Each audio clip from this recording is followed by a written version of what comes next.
Hi guys, good afternoon. This is Jem Ting and welcome to my YouTube channel.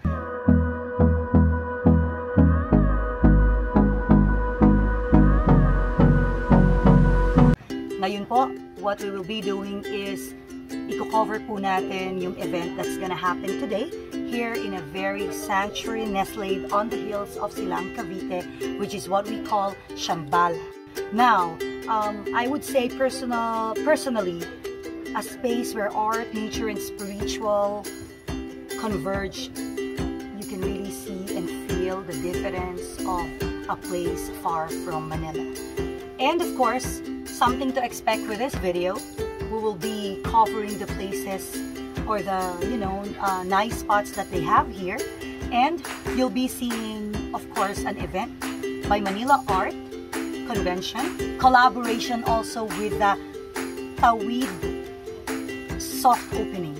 So guys, just to give you an idea, the place is not yet open for now sa public, but eventually they will already open this to everyone. But of course, for reservation siya, there's gonna be also a cafe that's gonna open here. And of course, itong cafe na to, everyone is open to visit the place, okay? And what else? Of course, you'll also be seeing the one that's gonna be hosting, which is a TV and radio personality, the celebrity Dr. Joseph Lee, and the owner of the place, someone that you'll also be meeting on the latter part of the video. So I'm expecting everyone to finish the video because I'm sure you will learn something from here. See you!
Hi guys, this is Jem Ting and right now itutur ko kayo dito sa Shambhala.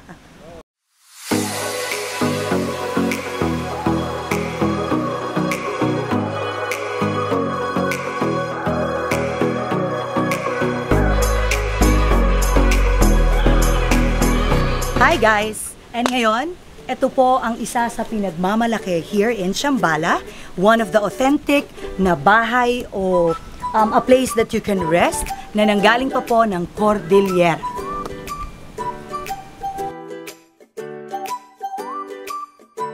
Okay, so ito po ang itsura ng accommodation here in Shambhala. And as you can see,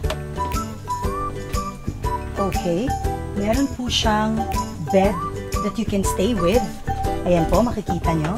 Really nice place. Alam mo yun, if you want something na marerelax kayo and bonding with family or a small circle of friends, this is the best place that you can go with, especially with nature and the arts that they have here.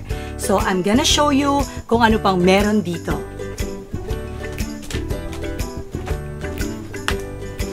Ito, antique. This is antique. Antique. Really nice. And also this cabinet.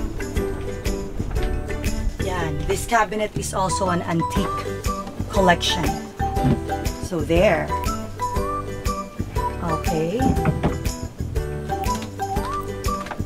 And this time, I will show you kung ano ang ating accommodation pagdating sa CR. Ito yung favorite part ko.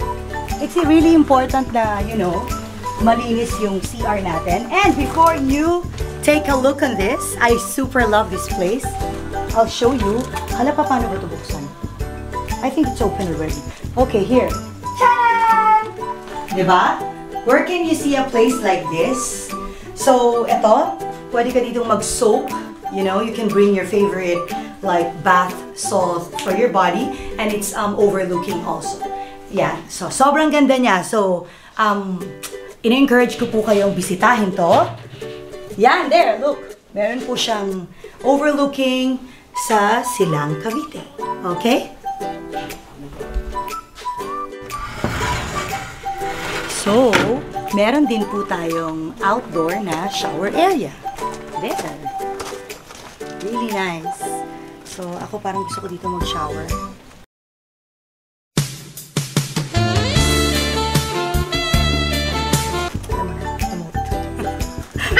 Okay? So, there. So, yan po. One of the accommodations that they have here in Shambhala in Silang, Cavite. And later on, meron pa tayong ipapakita sa inyo that I'm sure you will love. And guys, etong area na to, I love this place. As you can see, medyo makaluma yung dating niya. Para kang nasa lugar na, you know, luma. And the best part is, of course, the view here is really, really nice. Okay? So, sobrang relaxing niya. And of course, yung araw, parang gusto niya akong, you know, matunaw. Diba?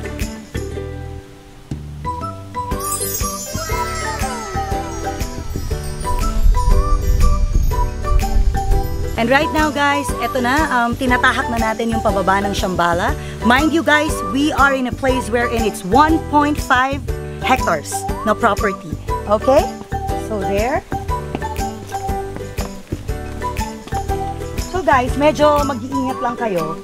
Kasi, you know, dahil nga yung season ngayon, maulan-ulan, syempre, konting ingat kasi may mga lumot, madulas din. There. Okay. So, yan. Look. So, ang ganda, diba? Ito gusto ko mag-emote dito. Ito yung anong tawag dito? Duyan-duyan. There. Ay, yung cellphone. Diba? Ay, parang, oh, winner. Oh, diba? So, ito. Really, really a place to relax. So, parang hindi ako kaya nitong anong tawag dito? Duyan. Ayan, o. Tama ba ako? Yan. Ay, ganito ba talaga paggamit nito? Parang naman ako. Ganito ba to? Ganito ba to? Eh, diba? O pang baby lang. So, guys, sobrang presko dito. Although maaraw na, pero presko ang hangin. So, really nice. Itong duyan-duyan na to. It's been a while na hindi ako nakatry nito. But here, we can experience it.